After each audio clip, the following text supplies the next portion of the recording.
Welcome to the Voice of Counseling, presented by the American Counseling Association. This program is hosted by Dr. S. Kent Butler. This week's episode is titled Counseling Women Trailblazers, Part 1, and features Dr. Beverly O'Bryant.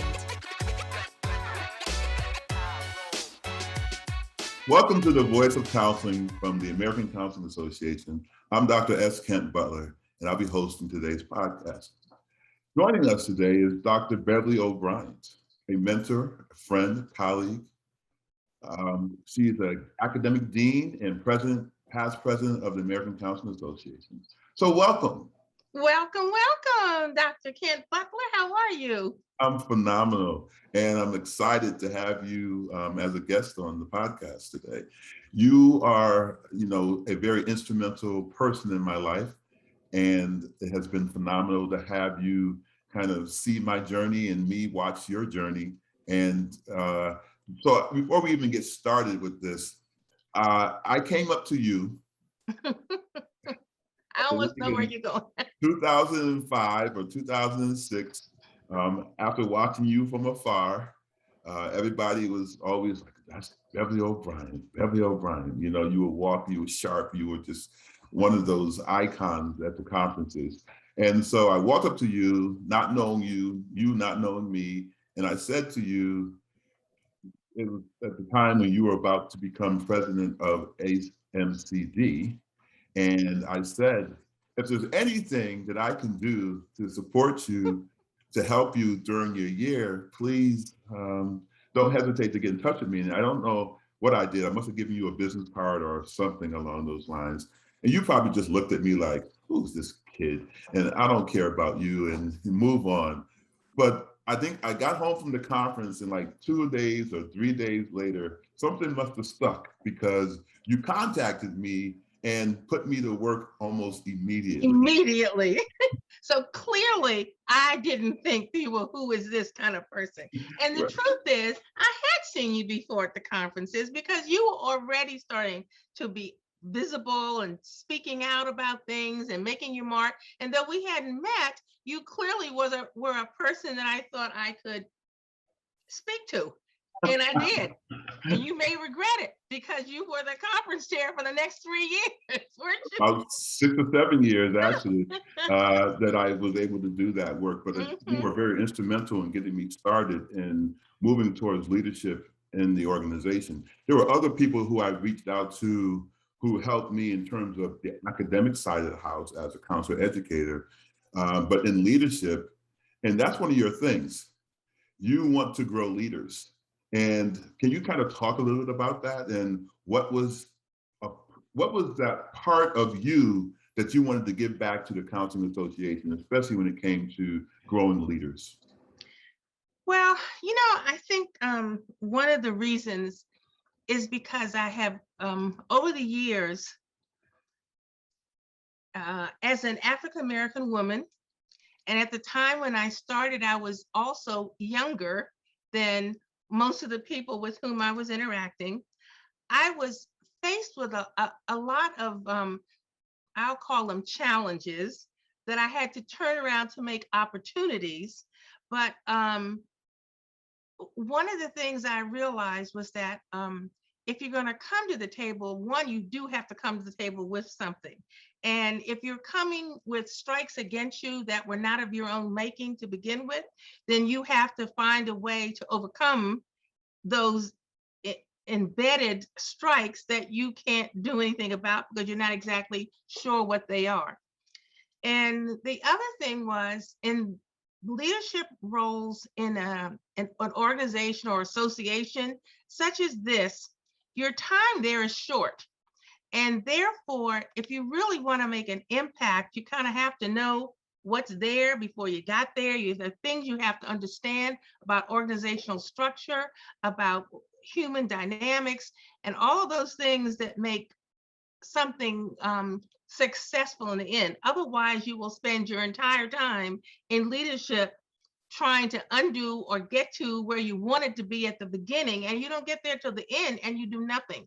And so I think that's part of it. And I think while there is such a thing as on the job training and Training. learning, Yes. you really do have to come with some specific skills before you get there. Like, I Right. mean, if you don't know what a strategic plan is, and you don't know that there's some place or some pieces already in place, it doesn't necessarily stifle your creativity in trying to implement it. But you can't just come up with these things that you think that you can do and do them in the course of a year. That's a big part of it. And Right. then you need to understand the the overall big picture and where the organization is going, and understanding that in the final analysis, which was something really interesting, that as president of ACA, one of the things that I did was have um, we had a session on we had a listening talking session before we started governing council, because Okay. what we realized was that you could get nowhere simply because of Robert's rules. If someone knows how to orchestrate it well enough, you can legislate yourself right out of, or rule yourself right out of getting anything done. While it's a good thing, sometimes you have to have the meeting before the meeting, to have the discussion about what the discussion is going to be about, so that people Okay. start on a field that allows you to go somewhere. All And right. so all of these things that I've learned over time, because my leadership in the organization has been over a course of years, and I now realize I am truly one of the chronologically gifted ones in the organization. One of your There's favorite nothing I lines. can do about that, huh? Okay. I think that's one of your favorite lines to That's one of use. my favorite lines, chronologically gifted. Yes, And that is.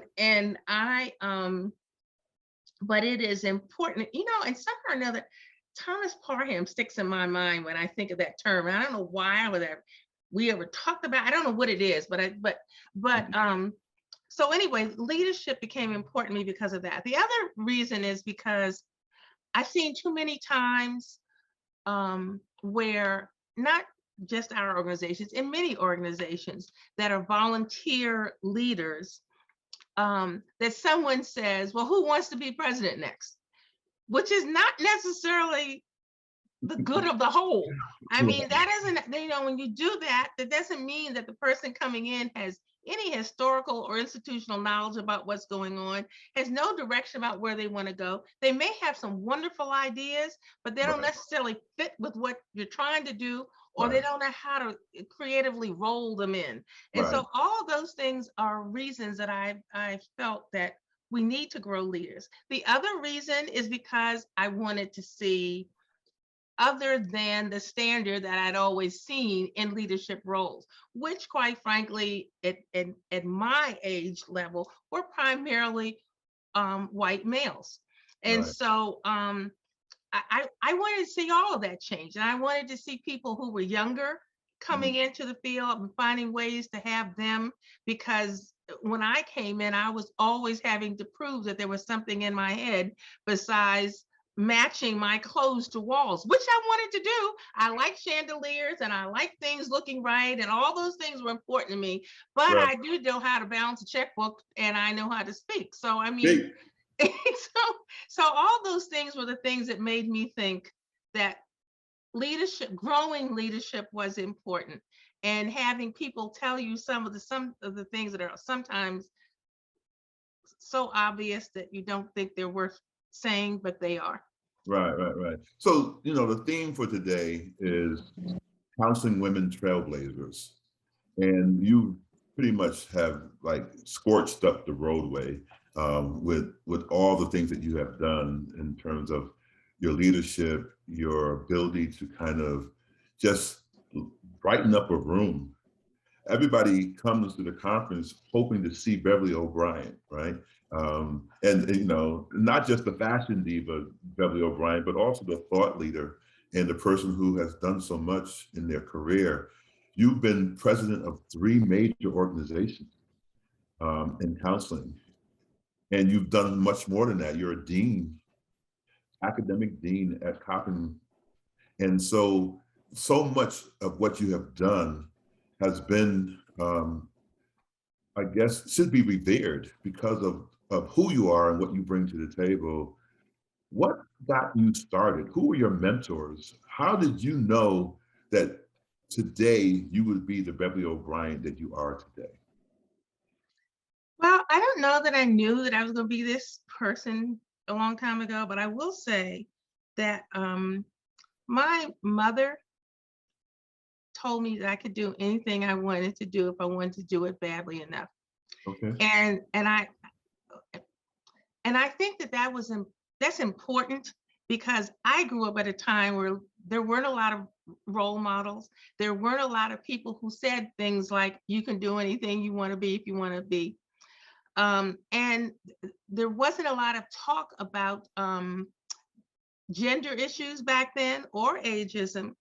And I was listening to the Olympics this morning, and I know how I feel about Simone Biles, and I know that we in our profession know the importance of mental wellness and Right. mental health, because we deal with mental illness. And but um, just like all the other terrorist things that happened in the world, mental wellness has become an issue. And those were things that I had support systems around me when I was coming up that I always considered a blessing because I saw a lot of people who didn't. I had colleagues and friends, for instance, whose spouses says, "What do you mean you're doing that?" And I was fortunate enough to have a husband who was strong enough in his own skin Mhm. that he could deal with me thinking I was going to do what I was going to do. And Right. he didn't hinder me from doing it. I mean, he supported me in doing it. And back then, I don't think a whole lot of men wanted their wives running around. Well, who's going to go do the soccer? He wouldn't get the kids from soccer. He made sure they got to piano practice. He did those things if I wasn't home. But at the same time, I also traveled with my daughter's algebra book. I also made plane trips that had DC as a stopping point. I was still the soccer mom who was responsible for getting oranges and getting things for my son's soccer. So I was still a part of all those things. So Right. it was really a matter of balancing and balancing your life. But when you do that, you still have to have a support system. Right. And I had one. So it started out with my parents supporting what I did as a child. And then my husband doing the same thing. I remember one time I came home from work, and my son, who at the time was 9 years old in fourth grade, and he said, "Are you running for anything now, Mom?" And I said, "No, no," because they were used to stuffing. This is way before. Okay. So we were stuffing envelopes and doing things, or making posters, but I was doing things on a typewriter, and computers were just kind of coming in. And Lance Yes. Huffman from Colorado taught me how to use my first Mac, which is still in my office at home. And Right. so he said, "Are you running for anything now?" And I said, "No, Mikey, I'm not." He said, "Oh, I'm running for class president. Can you help me with my poster?" And so it is a matter of sometimes you're modeling, you don't know you're modeling. It's Yes. about supporting things. And so I grew up with that, thinking, well, I can do some things. And then I was fortunate enough, and I'll say fortunate enough, to marry someone who was supportive of that as well. And Nice. so the things that I had to deal with in leadership had more to do with external factors than it had to do with internal factors. Right. I have to give kudos to your husband, Michael, who allowed me to enter in and have space in your life. The number of days that I got to spend in DC and hang out at your house and stay at your house, and it really become family members. You have been instrumental in my life. You came, I just offered you a opportunity for an invitation to my wedding, and you were like, "Yes, I'm there." And I'm like, okay, she's not really going to be there. And then the next thing I know, who's coming to St. Thomas to my wedding, but Beverly O'Brien. And so you are like, you already know you're my queen, you're royalty to me. But just that you would, again, see me. Again, you said that you saw me before I knew that you saw me. But you also in our journey together, always let me know that you saw me. And you always supported me, and you always like helped me edit things and helped me write things and do things that were necessary to move forward. And so can you kind of talk about what that mentorship is like for you? When do you tap in? When do you allow yourself to kind of be exposed and bring your sense of loyalty and I guess your sense of what it means to be a professional into the lives of other individuals? Well, sometimes I think, I really think it's when someone is open to it. One of the things that I realized is that I think mentoring is a very important thing. I never had a mentor until I was in my working on my doctoral program. That's the first time I ever had a mentor in my life who really steered me in certain ways. But even at that, one of the things I realized is that you can't necessarily put people together and say that they're mentor mentee. It Right. has to be something that's open on both sides, that's something that's desired to do, and someone's open to listening to that.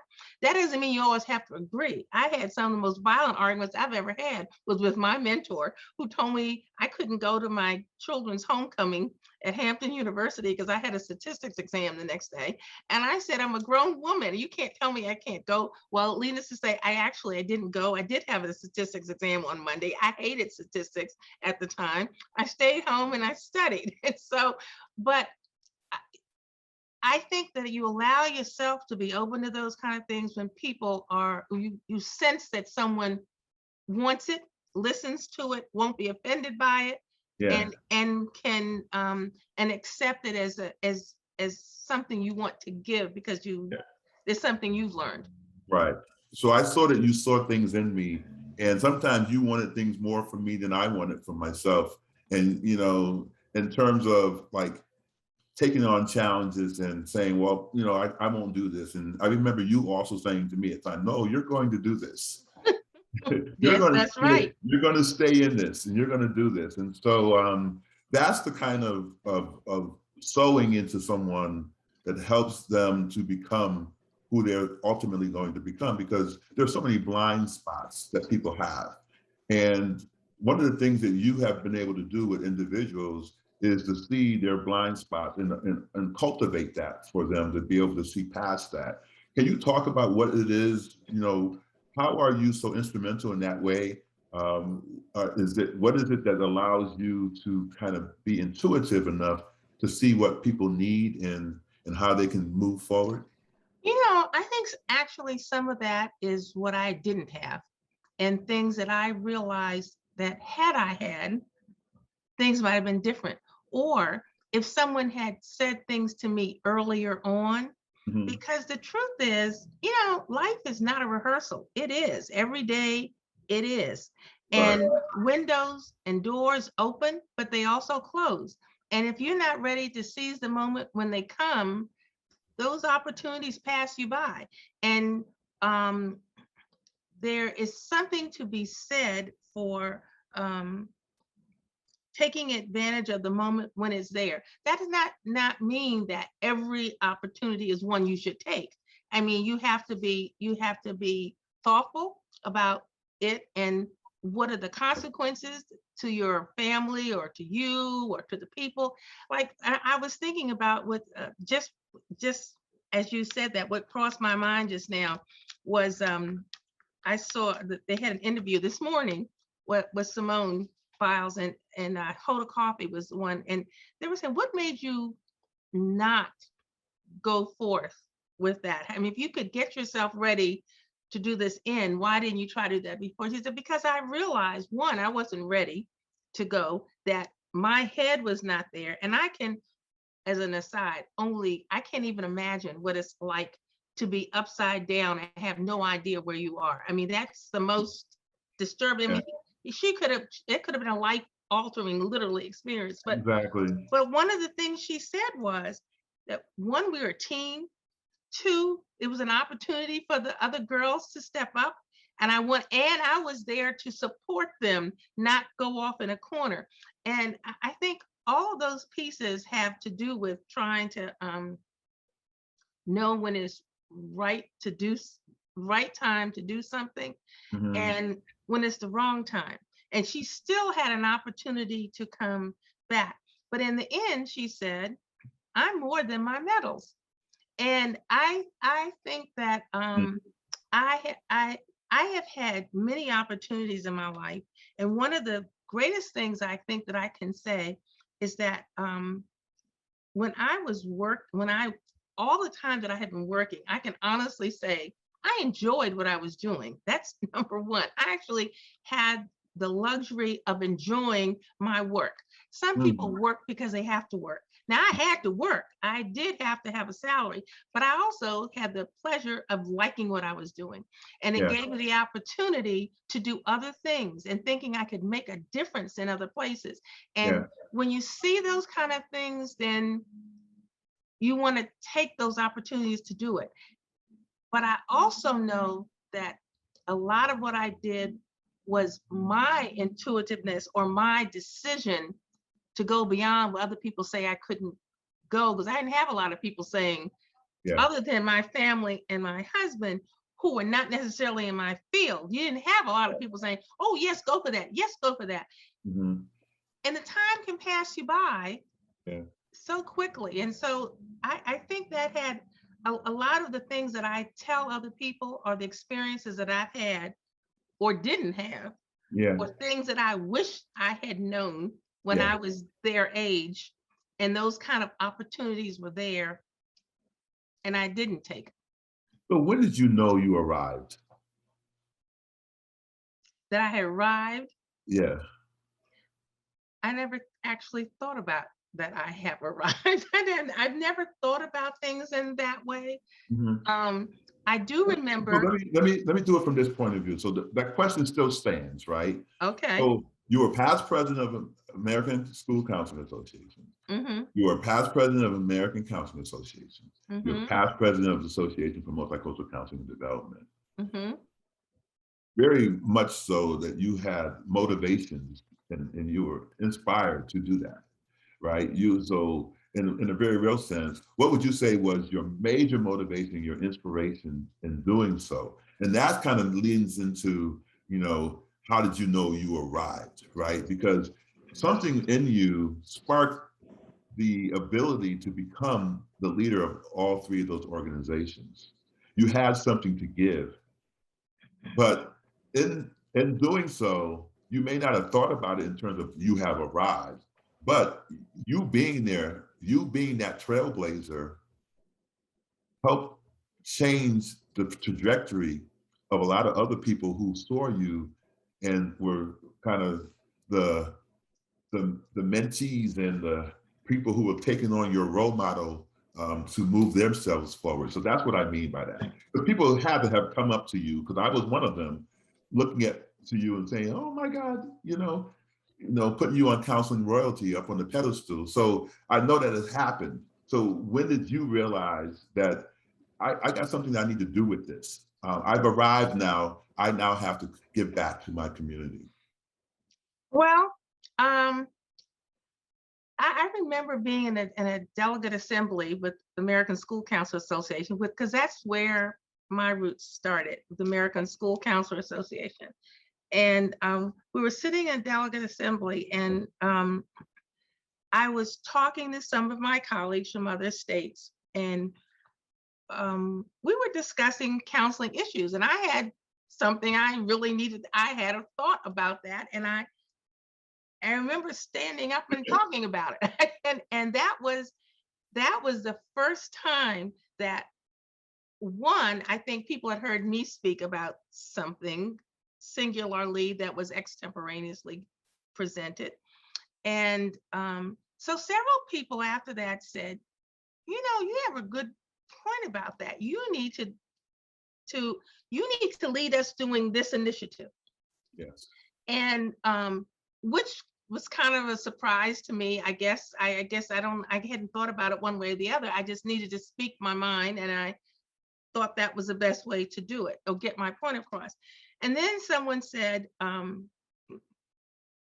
you should run for office.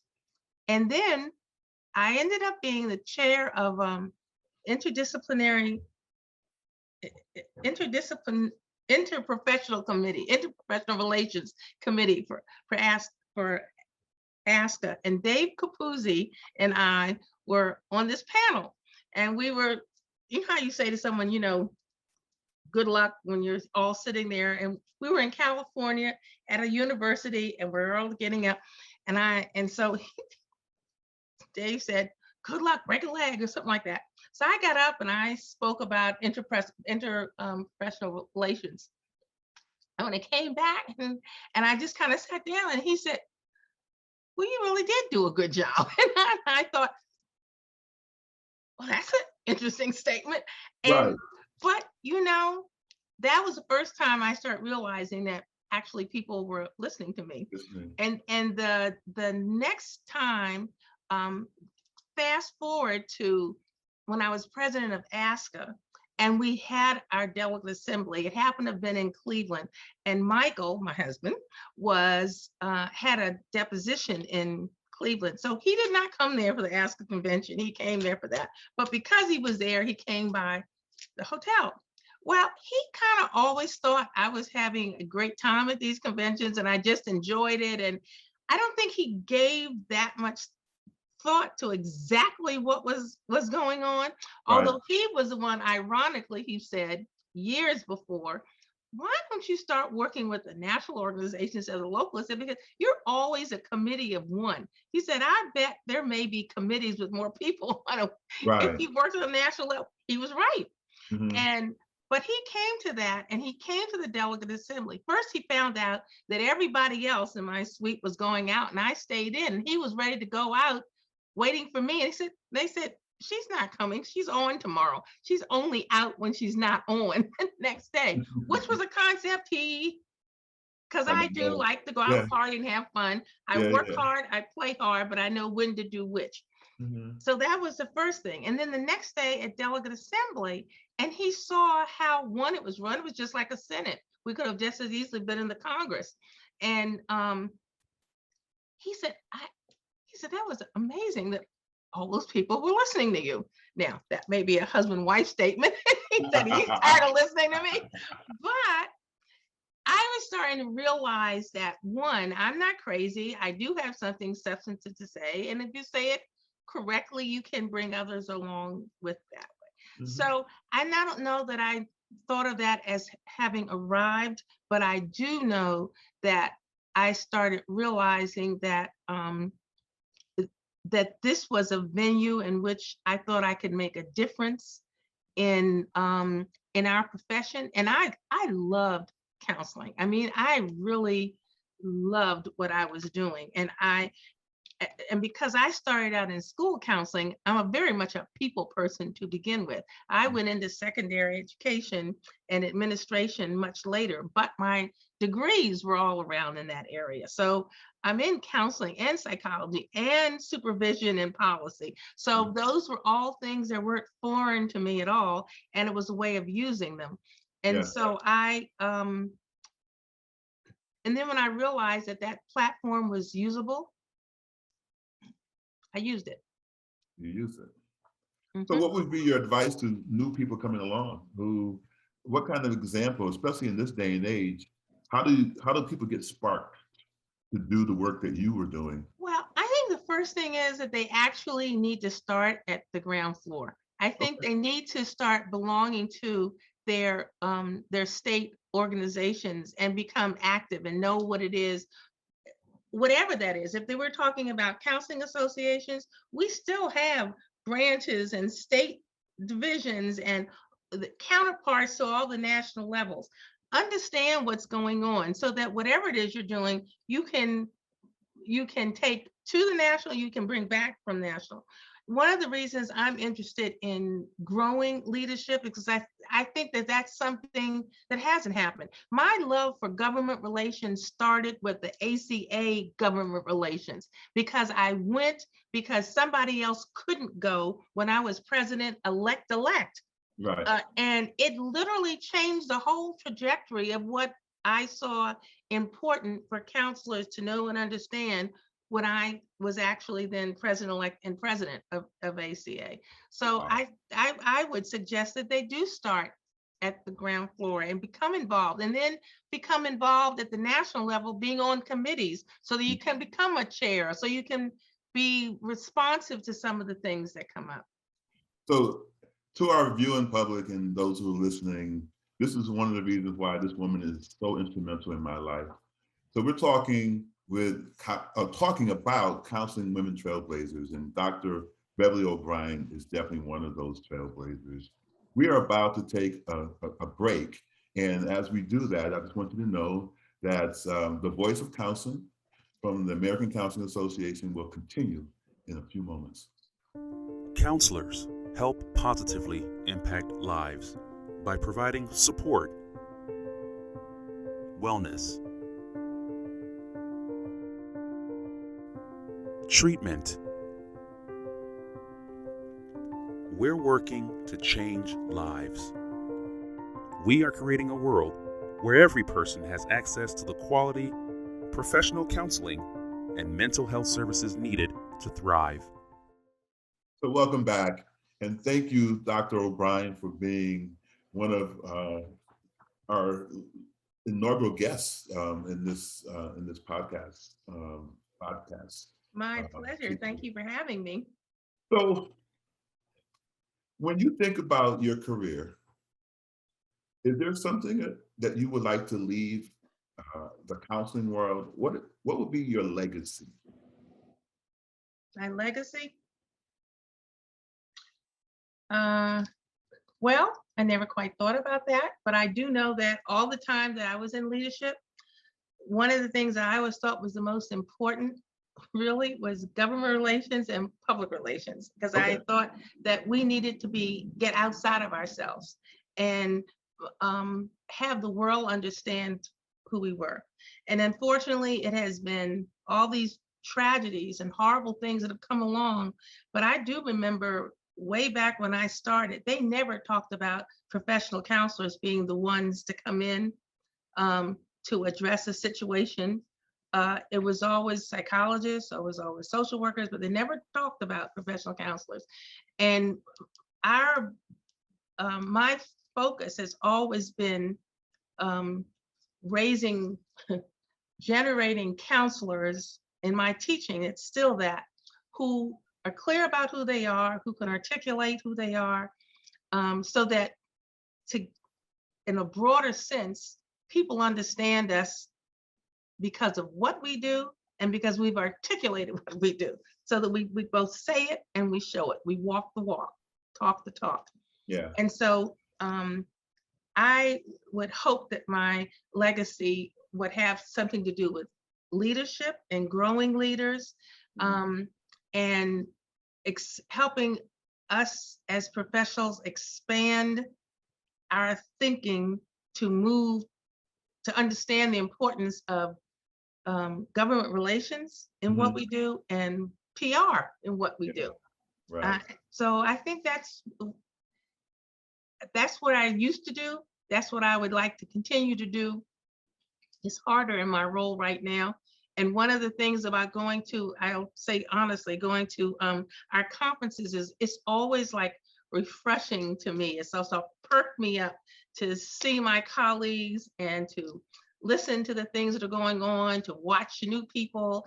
And I actually meet a lot of younger people at the conferences, and a lot of those people, because of some of the forums that I've been fortunate enough to participate in, I meet them that way, and then we kept in touch. And I kind of do the same thing with them when asked or when they're interested in it, to kind of get them going, because that's what has to happen for us to preserve ourselves.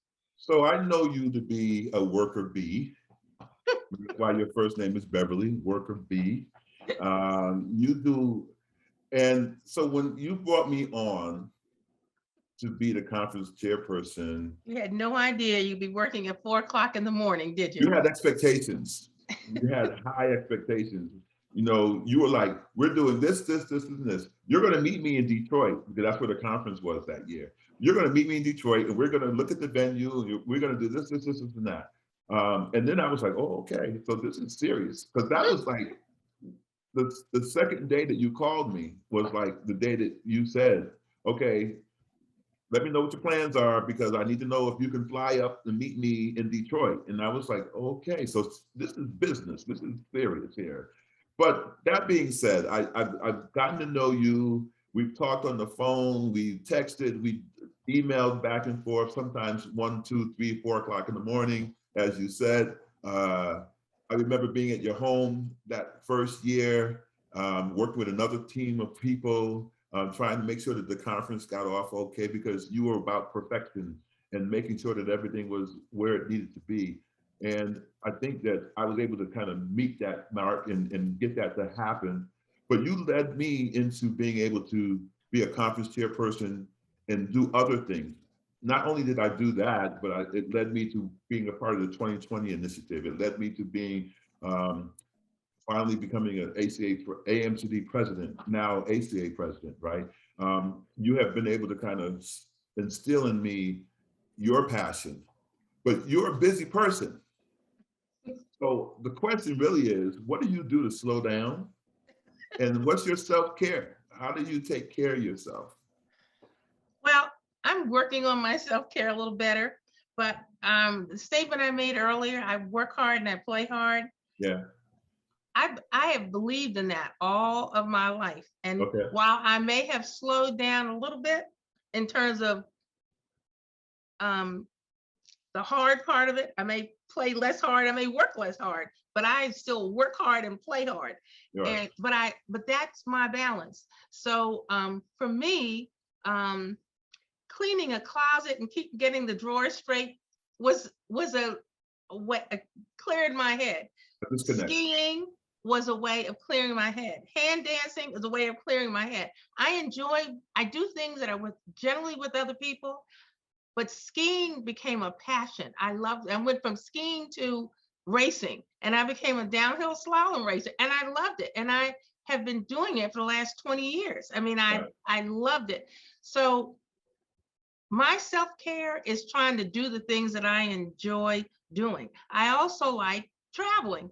And so, it was hard to get my husband to go with me a lot of time because he was in court a lot. I mean, he's an attorney, I understand his schedule, but we do more of that now. Of course, we got shut down because of the pandemic, but that's something we will resume. So a lot of my self-care, I've enjoyed my children.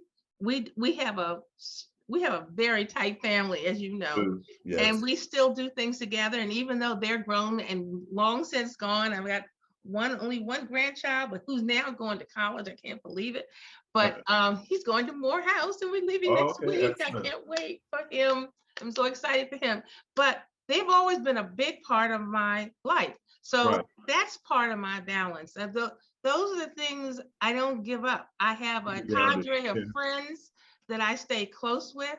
Yeah. And ironically, the pandemic has thrown us onto computers, which I mean, I've been to fashion shows on Zoom. We visited friends on Zoom who were sick and in the hospital. We've had sip and paint parties on Zoom.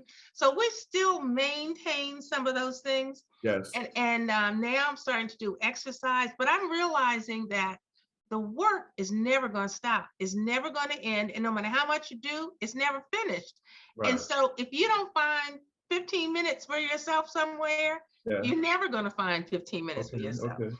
And so that's part of my self-care is now realizing that I got to take a half hour and listen to the water fountain in my office. I have one of those too. Okay. Nice. I have a water fountain. Sometimes I just have to shut my eyes and just listen to it. Just listen to it. Mm-hmm. Yeah. So you said you like to travel. And so I know that you've been to Africa. You have a lot of different causes that you kind of partake in.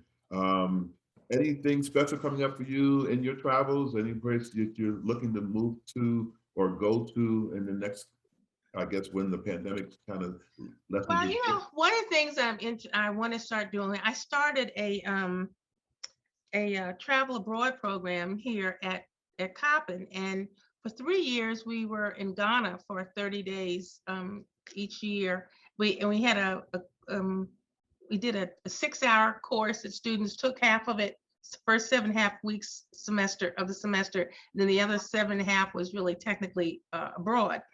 right. And I loved it. I mean, that was wonderful, and I really want to get that started again. I'm finding I'm starting to lean toward all those things that you can't do when you're a dean because you're all caught up in administration. Right. I'm interested in research and going back to reading and writing and Yeah. speaking. Those are the things. If I had my brothers, that's what I want to do now. Right. Michael and I have planned for trips. I mean, we're going to Puerto Rico in November. If all things are straight, we have the reservations for them. But Yeah. I mean, we still plan a family trip every year. Right. And so those are the kind of things I'm interested in doing. I'm looking forward to going back skiing. Mhm. I had a really bad accident a couple of years ago, so the racing is now no longer part of my Your trajectory. Okay. yeah, that's a hard pill to swallow, but I'm glad I can get out on the snow and enjoy it. And as one of my girlfriends said, I saw her at the African American Museum just before we shut down, and they said, "You don't have to ski to go to the summit." That never crossed my mind because I do nothing but ski I mean ski Right. and party. But I went to one summit after my accident, and I couldn't ski, and I swore I'd never go again until I could ski. But now I can. The doctors released me to go. Can't race, but I can ski. So I'm Oh, going to do that. So I'm excellent. looking Excellent. forward to those slow down moments. Oh, excellent, excellent, excellent. So I feel like I know so much about you in terms of that. But one of the things as we start to kind of wrap up today, um, you and your husband and your family do a charity event every year Yes. in which you give back to the community, especially children who are in need. Can you talk a little bit about what inspired you to do that and what it is that comes out of this pouring of love that you have from your community of people? Well, 15 years ago now, Michael said, I think we ought to have a Beverly O'Bryant party the way you want to do it. But it was for Children's Hospital. And both of our children, when they were small, needed Children's Hospital. And Children's Hospital was there for us. And when you're young parents, new parents, a parent at all with any child who is sick, there's nothing worse than seeing a sick child. I mean, it's worse than seeing a sick adult. I mean, it's horrible. And so Children's Hospital meant a lot to us. And so we started having a party, and we wanted to provide fun for family, friends, acquaintances, colleagues, and the food, music, drinks, fun. And the price of admission is a wonderful toy that they would bring. And the first party, I think we had 50 people that we invited. Michael and I answered the door, hung up the coats, served the food, were the bartenders and the music people. That lasted for about 3 years. And by the third year, when we had about 200 people, we decided that was too much for us to do. So now we have a full complement of somebody who comes in, who answers the door, who Jordan was taking pictures of people as they came in. It's always been a family affair. Right. Last year, before the pandemic, you were there before the last one before the pandemic. I was there before the pandemic, yes. And that party. Can I stop you there for a second? Yes. So it's at your home. Yes. You cater in food. Yes. You have valet parking. Yes. Yes. And you have people coming in, dropping off gifts. I've seen things from as big as bicycles. Correct. To computer games and other things and that people were bringing in and for these children. It was a phenomenal thing to do. And then you pivoted during the pandemic Yes. and did it via Zoom. And can you talk a little bit about what that change was? That, you know what? We're now up, we have, our guest list is about 700 people who actually are invited to our home.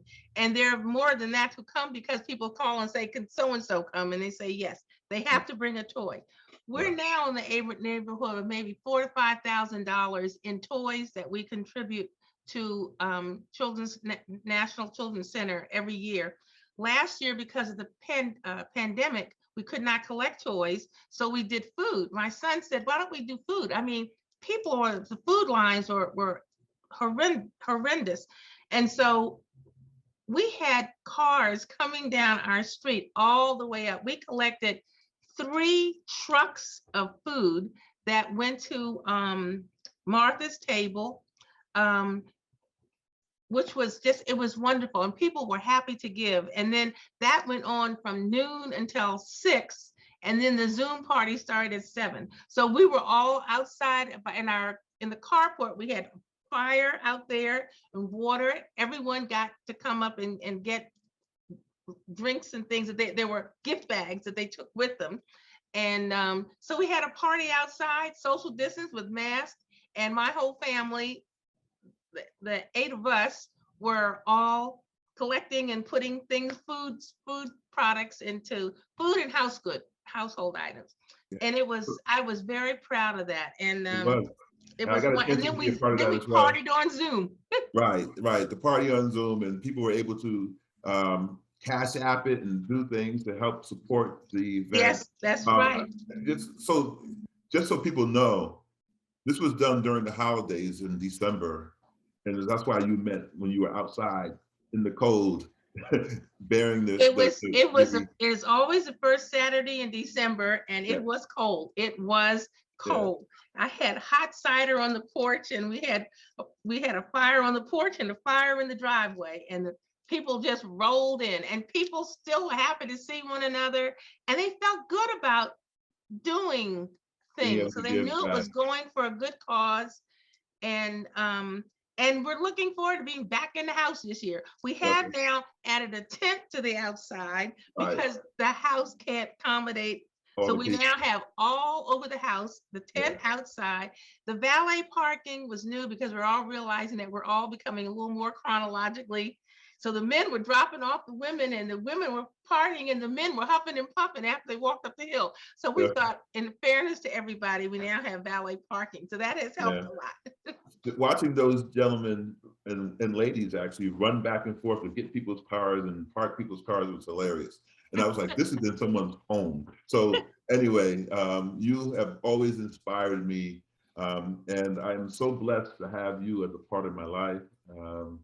Had it not been for Beverly O'Bryant, I don't know what I would be today, because you gave me my first opportunity into leadership as a part of the conference coordinating of AMCD's part of the conference at HCA conferences. So it's been fun.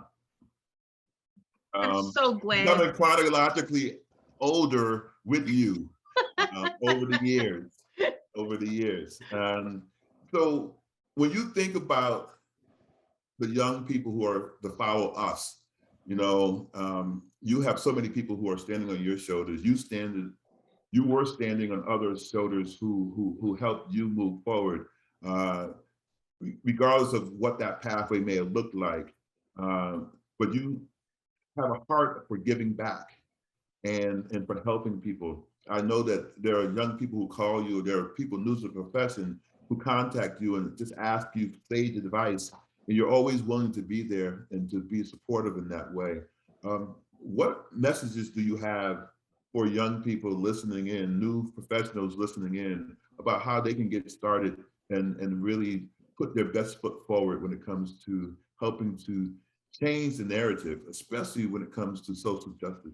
Well, I think the main thing is I hope that they will follow their passions. Do not assume that somebody doesn't think that they have a good idea. Be persistent, because not everybody's going to think you have the best idea since sliced bread. But that doesn't mean that if you don't have faith in what you're talking about, why should somebody else?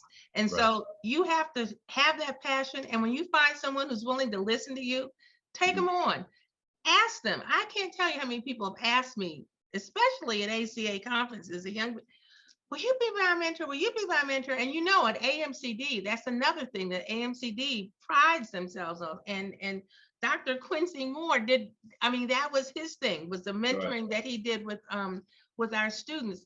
And so sometimes you can and sometimes you can't, but you can always start them out to get them going. I have found that sometimes the long distance thing, now that's changed now if we were to do it now, because Zoom makes it a more personable experience. When before all that we were doing was always on by phone, and we might see each other once or twice a year. But my advice to the young people is, if you find somebody, ask them. If they say no, then say, do you have someone who you think might do it? But 9 times out of 10, someone who has a propensity for doing that kind of thing will take you on, even if they say, I can only do this, or you know what, I have a person I want you to meet that is right up your alley, doing what you would like to do. So don't make the assumption that someone doesn't want to help you.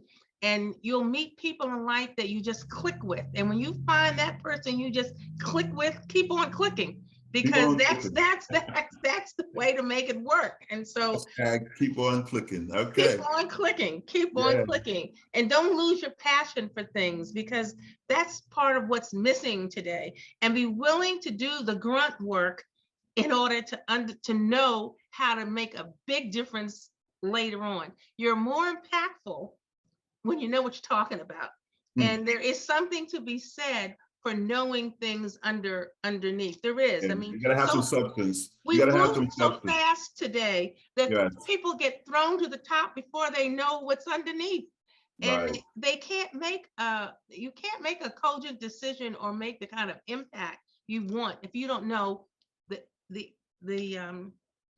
consequences of your actions. Right.